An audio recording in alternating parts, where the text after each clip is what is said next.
Welcome to this week's episode of Are You Brave Enough? Today, we are going to be talking to a woman who took a huge risk because she had a big dream of making a difference in the world. We're going to be talking to the founder of Dianes, Diane Simovich, in Are You Brave Enough to Make a Difference?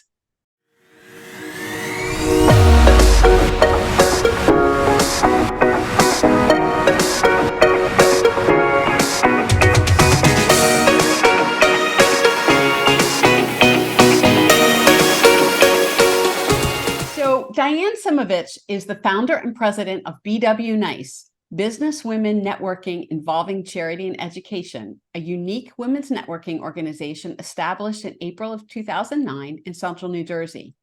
BW Nice provides women at all stages of business and personal life with support, education, and resources. Each BW Nice chapter is dedicated to raising awareness and funds supporting a local organization to help end domestic violence and sexual abuse. Patterned after a successful model she co-founded, launched, and nurtured in California, Diane has a desire to connect with like-minded businesswomen in the community after a number of personal hardships, including an abusive marriage which ended in divorce, the loss of her only sibling to suicide, and the death of her father, brought her back to New Jersey to be near family and her roots. So there's some other things in here, Diane, about a book that you wrote and more information about the domestic violence thing, but I'm going to let that unfold in our interview because I want to really hear more about you and your story. So you had this dream of ending domestic violence and you took a huge risk to go out and start to do something about it. So why don't you tell us about that? Sure. Thank you, first of all, Karen, for having me on your show. It's such an honor to do this, and I really appreciate the opportunity. So, yes, I did take a risk, and I have to tell you, my story is sort of unfolded over time to where I am today. And as it unfolded and developed, I really didn't know, even when I first started, or just even prior to starting the organization, what I would be doing. But I can tell you, and I always share this, it's like we all are putting the pieces of the puzzle together in our lives. And sometimes we don't know where that journey is going to take us, but that it does take us to what we should be, or our purpose. And that's where I am today. So it really, going back to, first of all, I was born and raised in northern New Jersey, in Bergen County, ended up in California because my family was out there. And I was out in California for 25 years. Started my corporate career in the health insurance industry, in sales, mostly management, and did very well. And did that for pretty much all the time that I was out in California.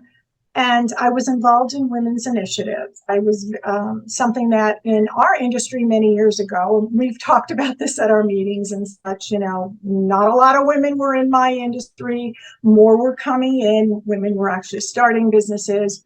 Women were key decision makers in all facets of their life, especially healthcare. So the organizations, the companies that I worked for really targeted women, the moms, the whatever, and target marketing to them, and invested money for these, setting up women's initiatives, which I loved. So I kind of got involved in that end of it. And as time was progressing and I got towards the latter part of my career, I said, we don't do the typical networking like we do, for small business owners, entrepreneurs, sole proprietors. Everything was within our industry, which was great. So we were, networking amongst ourselves, but there really was nothing else. And I said, wow, we're celebrating women. More women are coming into corporate America. More women are starting businesses. We want to target women. These golf tournaments are great, but I'm hearing a lot of women don't want to do that, or they're not comfortable, or maybe they don't golf. And we don't do anything else. So I basically the bottom line was wanted to change the status quo. I said, what if we do something? What if we do our own event? What if we connect with a local charity, something that speaks to us as women? Why aren't we celebrating all that we've achieved and will continue to achieve? So that is how the blueprint for BW Nice sort of evolved and began. We held our first event, it was back 20 years ago. I just received a notice of their 20-year anniversary back in June. We held the event. We had 229 women attend, and they went crazy. And it's really the blueprint of what our Red Shoe event is. We came to network. A lot of the women were in our industry, but there were others outside of the industry. And we had a fabulous luncheon fashion show. We honored a Businesswoman of the Year, and we connected with a local charity that had been started by a woman who had this passion, a former nurse, to give back and help those that have been in situations where they've lost a loved one, maybe had experienced some type of abuse. And she started a grief support community. And that was her passion, and to make it go national. And so we connected with her charity, and everybody went crazy. The women went crazy. It just took off. It was something that they were looking for. We were all looking for, and just to have that connection with one another and share and exchange, but then do something that really connected on a local level. So that was the start of what now has become BW Nice here on the East Coast. But at the time, again, it was the latter part of my career. I just, at the time being married, we had just adopted my son, Nicholas. And then I went through a number of life events, and they happened one after the other, like within a year or two. So I lost my father suddenly. He passed away.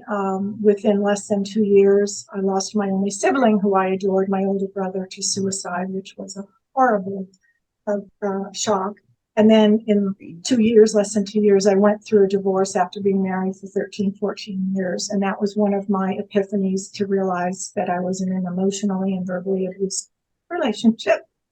And here we had just adopted our son. So it was one thing after another. And what that did was it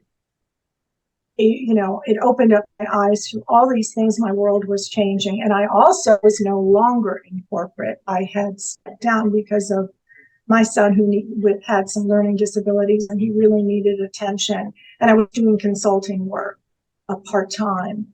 And here I was, my world was turning upside down, started this beautiful thing.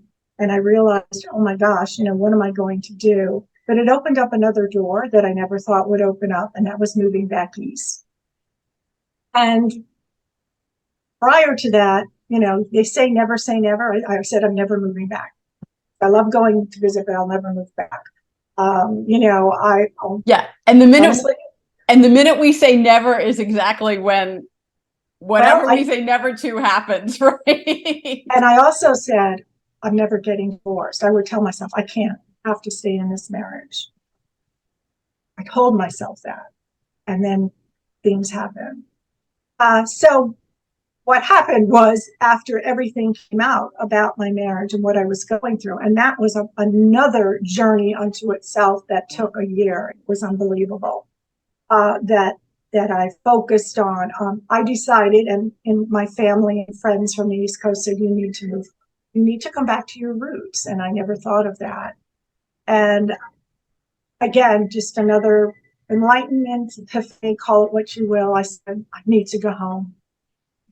I can't tell you what. Well, I do. I need to go home. And my mother was the greatest supporter. Here, this poor woman lost her husband and her son. My mother was my rock.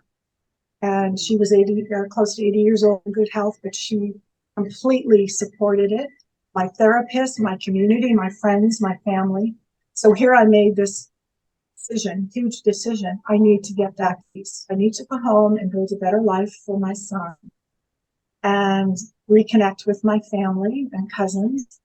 And I made that decision. So that was something that was, I said, oh my gosh, what am I doing? So I had to get through, obviously, a very difficult and challenging divorce.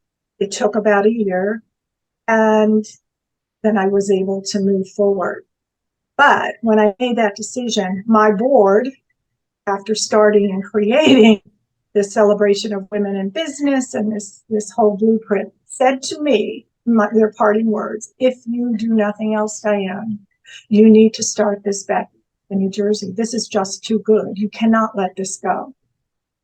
Those were literally their parting words, and they helped me pack. They helped me get everything together. They were wonderful, and those words stayed with me. Words are powerful.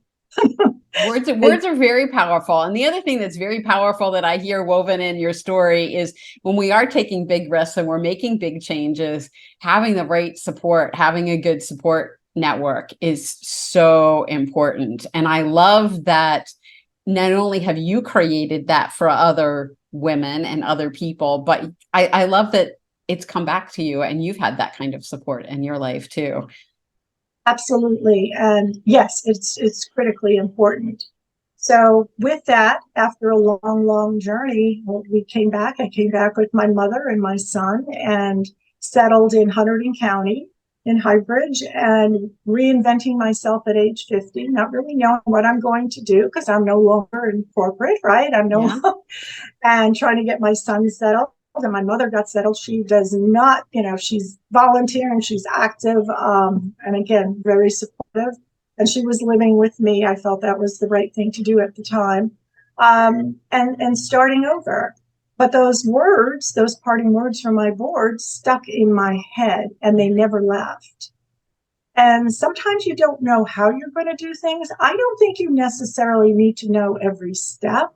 I really don't. I think you just need to believe and have the passion and the will to do it, and it will work itself out. As long as you're doing something every day and you believe in what it is you want to do, you're passionate about what you want to do.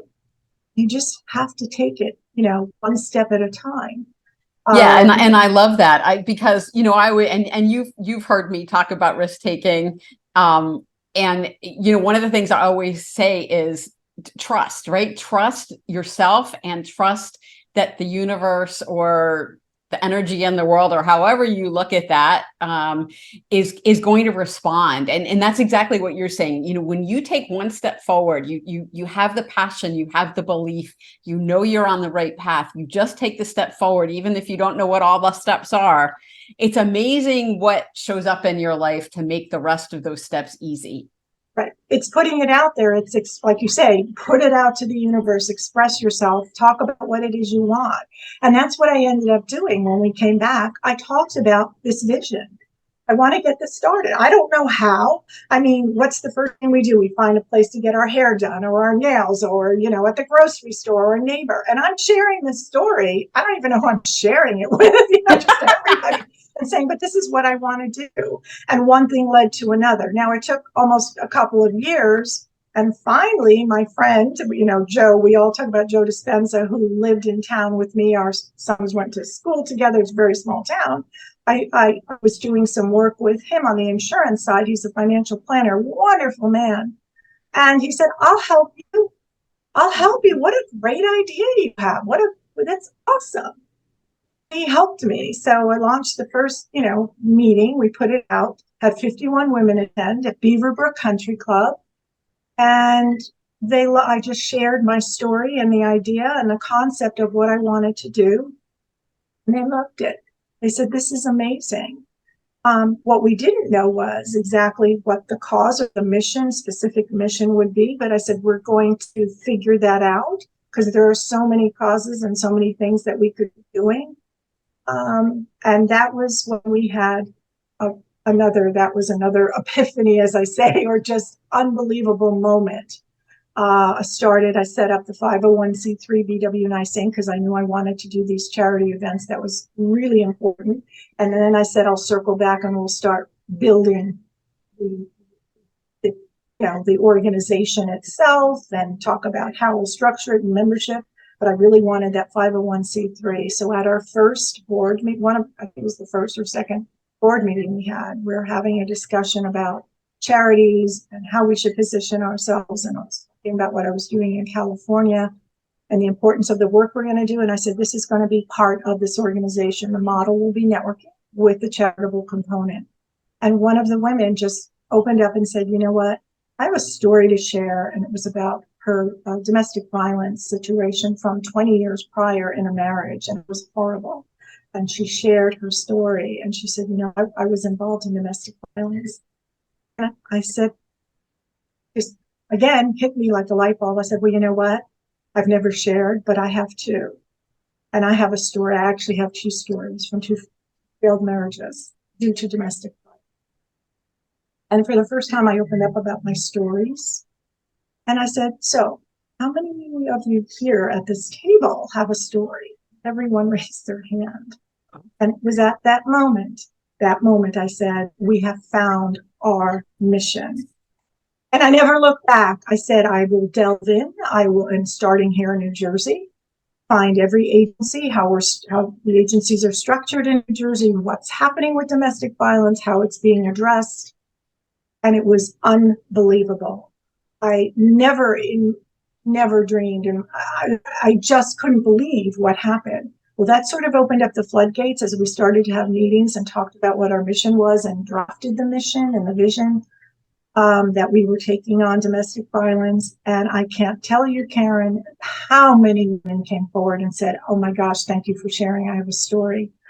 I was overwhelmed. I was overwhelmed. Well, that's why I'm involved in BW Nice. I mean, to be perfectly honest with you, I have my own story of experiencing domestic violence. I have my own story of how the agency here in Hunterdon County helped me out in a very difficult time in my life. And, I wanted to give back. I mean, that was actually the reason I was connected with BW Nice to begin with, is because I wanted to give back. I wanted to do something to help. And they said, well, here's they pointed me in the direction. Well, there's this organization of businesswomen, and, that might be the best place for you to try to help. And,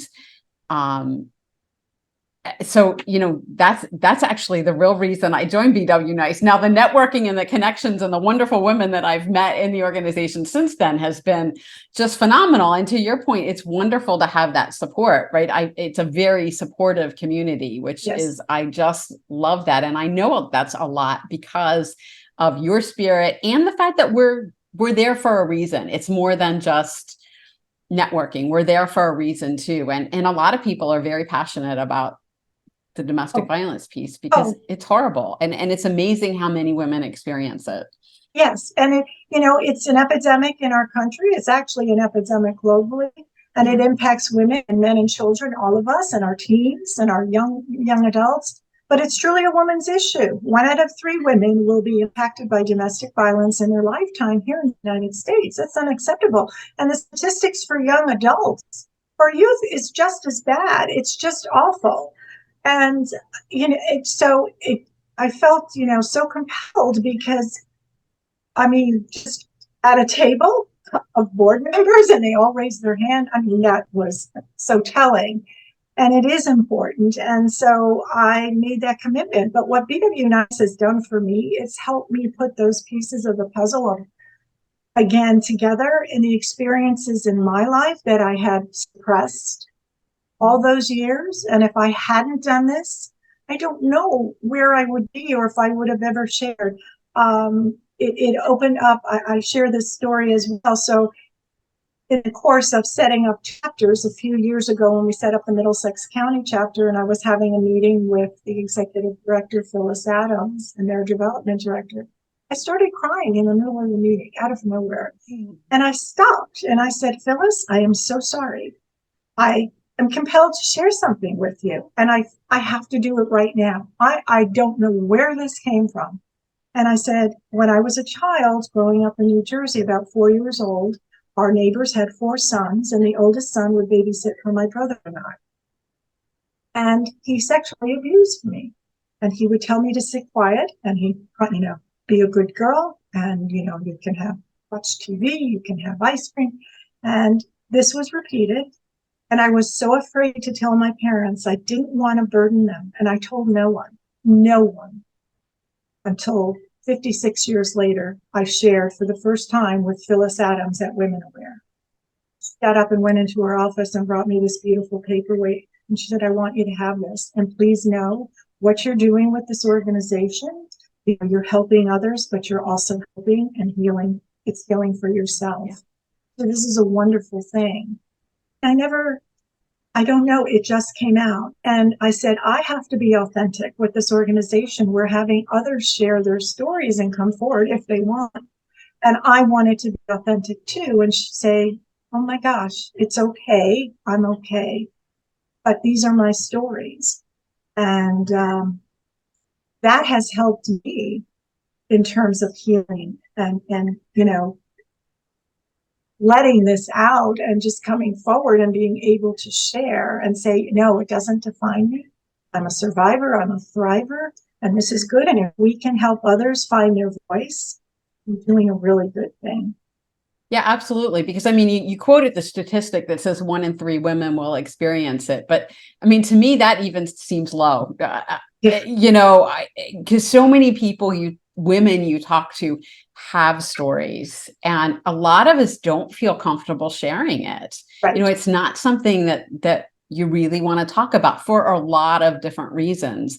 And the fact that part of what BW Nice does, and part of what you do, is allow people that space to talk about that stuff, to understand, to heal, and to do something about it, to contribute to it, is part of healing, not only for the individuals, but it's healing collectively for us as women. Yes, and that's absolutely. so, I mean, that makes a huge difference just in that single piece of it alone, not to mention all the other good work that the organization is doing. Absolutely. And it is empowering. And you do feel alone. You feel isolated when it happens to you. I know I felt that way. I never would have shared any of this. I wasn't even telling my family or close friends, no one. And no one knew about what happened to me as a child. Nobody. My parents to this day, my family, immediate family, they had no idea. So it is empowering, and it just gives a ray of hope to others, and to let people know, and women know, you're not alone, and we're here to help support you, and to give them the strength and the courage. You come to a meeting, you can share whatever you want. It will not be used against you, right? They will be there to support you. Or if you don't want to, that's fine too. We're just here to be there for you, and to know that it's like a safe haven where you can share if you feel that you want to. And I can tell you the one thing that women have learned, we have the agencies, we have a representative from the agencies at all of our meetings to educate us, which is fabulous. And the one area that they've really learned is the fact that domestic violence comes in many forms. I can't say how many. Most think of the physical, but there's the verbal, emotional, financial abuse, which financial abuse, 99% of all domestic violence cases involve some type of financial abuse. And tell you how many women at meetings go, oh my gosh, I can relate to that, or I recognize that now. I know, yes, that's me, or my friend, or my sister, or somebody. Yeah. It's been incredible. And it opened my eyes too, because I've experienced a myriad of that, emotional and verbal, and at one point it became physical. So just, the power of being educated and understanding what it is, it makes it, we become stronger, right? As you say, we become stronger collectively. Absolutely. We become stronger as individuals, and we become stronger collectively. And we get in a place where we're much more able to take the risks that we need to make a difference, or to become fulfilled in our lives, or to make our dreams come true, right? Whatever they are, because it starts with that empowerment that is and healing, the empowerment and the healing, which is so important. So I want to make sure that we touch on one thing before we wrap up today, and that is, tell us about the red shoe. And I finally bought a pair of red shoes for me to wear to the meeting. So I'm excited about that. But tell us about the red shoe and the meaning of the red shoe. Absolutely. So the red shoe is the annual charity event that each chapter holds on behalf of their charity partner. So that's part of the agreement. We hold our monthly networking meetings. Sometimes we do like caviar events, but the red shoe is really open to the community. That's where we raise the significant dollars for our charity partners. Those proceeds go to client services, so they go to help the women and families that are in safe and or transition housing get back on their feet. There's so much fun. It can be a day event, an evening event, whatever it is, with tricky tray, silent auction, vendors. We nominate a Businesswoman of the Year. They don't have to be a member, so we will honor a Businesswoman of the Year. We'll have the charity partner there to talk about who they are and the services they provide in the community, and also have an impact speaker. So a woman who is in a position and would like to share part of her story and how that agency helped her overcome her situation and get back on her feet. But yes, we call it the red shoe because the red shoe obviously is part of our logo, and it's a very empowering. It's empowering. The color is empowering, but it stands for unity, strength, and empowerment, and it honors the journey of all victims and survivors of domestic violence, because you never understand the struggles and the challenges that they go through until you walk in their shoes. So I wear red shoes to all the meetings. As you know, or most know, I will always wear red shoes. Whatever they look like, they're getting a little lower in the heel lately. Minor flats. There I will you have go. to confess, minor flats. They're red. And that's my way of honoring everyone that's part of this organization of survivors, of thrivers, and to recognize, the work that we're doing. So I wear them all the time at BW Nice meetings and Red Shoe events. So that is the meaning of it. And it's just a great it's a great event open to the public. We've had 30 events since our first one in Hunterdon County back in 2012. Obviously, the pandemic, we had 11 scheduled in 2020 and we couldn't do them. But now we're getting back on track, which is exciting. And we've raised close to $300,000 just through those Red Shoe events alone for our charity partners. And again, all done on a grassroots volunteer basis. So you see that ripple effect happening. Absolutely. And besides the Red Shoe events, which I have yet to experience one of those, so that's soon. And you're also hosting a women's empowerment conference. Yes, here in New Jersey and Bridgewater, September 14th, I believe. Yes. Yes, we are. This will be our third annual Women's Empowerment Conference. I wanted to add that to our platform because of who we are, and we're about empowering women. And again, it will also help us talk about the organization and what we do in our mission to get the word out. So this is our third year. The first year in 2021, we did an all-day virtual. That was interesting. That was really taking a leap away. It was a lot of fun. Last year, we went to in-person at the Bridgewater Manor in Bridgewater, New Jersey. And this year, we're doing it again at Bridgewater from 8 to 1 on September 14th. So we're going to have keynote speakers. We have an opening keynote, a closing keynote. We've got some great ones this year. Going to be a lot of fun. And then we have 6 fabulous breakout session speakers.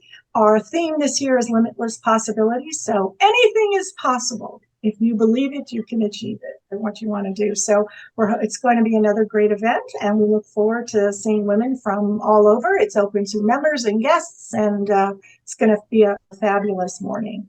Yeah, and we will put the link for the conference in the show notes, because I'm happy to say that I am one of your breakout speakers this year. Oh, I know. So I didn't want to say anything yet. I'm so excited. I'm excited about that. And I'm going to be talking about creativity. So talk about unlimited possibilities. I'm going to be talking about creativity as an author, and some of my creative processes and the risk taking involved in creativity. So that should be really fun. But I'm looking forward to the whole event. I know it's going to be fabulous, and we'll make sure we get that link in the show notes as well. Right. So anybody's in the New Jersey, New York, Pennsylvania area, you're welcome to join us on September 14th. We would love to have you. Yep. And we'll have hopefully we'll have some representation from our charity partners too, because I think it's important for people to understand what we're doing and what we're all about.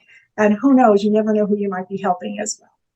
Absolutely. Absolutely. Well, thank you so much for joining me today, Diane. Your story is so inspiring. And, I love the legacy you're creating. You're really making a difference in the world. And, I really admire and respect that. And I'm grateful to even be a small part of your organization and participate in the journey. Thank you, Karen. It's been wonderful, and we're honored to have you. And it's women like yourself who have rallied around this organization to make it what it is today. And yes, we're creating a legacy to pass on to our younger generation, because it is going to take a long time, but just understand domestic violence is 100% preventable. It's just going to take all of us working together, and we can make it happen. Yeah, And education is the key. So Yes. thank you for joining us today for Are You Brave Enough to Make a Difference with Diane Simovich. Diane's information and how to get in touch with her and BW Nice will be in the show notes below. And I so appreciate you joining us. Look forward to seeing you next week on Are You Brave Enough? Loving this content? Are you brave enough to hit subscribe? I dare you to hit subscribe. Don't miss a single episode of Are You Brave Enough?